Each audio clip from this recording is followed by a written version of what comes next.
देण्याचा उद्देश काय आहे? देण्याचा उद्देश आहे ते प्रबोधनकार ठाकरेंचं पुस्तक आहे. ते काही असून दे, त्यांना ते राहिले बाजूला, पण तुम्ही तुमच्या हाताने वाटण्याचं काय हे? मला ते योग्य वाटतं ते वाटतं. ते बघा, मी आता याच्यावरती काय बोलत नाही. तुम्हाला जर नाही आवडलं असेल, नाही आवडण्याचा प्रश्नच नाही. याच्यावर तुम्ही तुमचं नाव टाकून आम्हाला गिफ्ट देताय. हो ना, रिटर्न ते आम्ही हात पण लावणार नाही असल्या पुस्तकांना. Okay, no problem. मला पण ह्याच्या मागे देण्याचा उद्देश काय? तुम्हाला हिंदू धर्माबद्दल एवढा का वाईट वाटतं?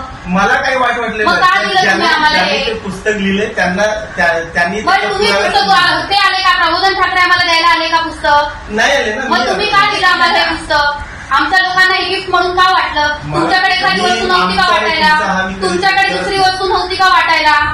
मी तुम्हाला भगवद्गीता देते, तुम्ही इथे बसून वाटणार ना? घेणार ना? तरी पण मी हे नाही घेणार, कारण की त्यामध्ये भगवद्गीतेमध्ये चांगले सुविचार आहेत. ह्याच्यामध्ये सगळं हिंदू धर्माबद्दल वाईट लिहिलेलं आहे.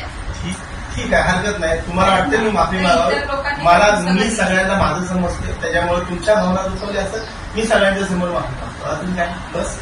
आणि मला तुम्हाला एक एवढं सांगायचंय, तुम्हाला हिंदू धर्माबद्दल एवढं आहे ना, हिंदू धर्मावाल्या मुलींकडून तुम्ही स्टँडअप घेऊ पण नका. चला.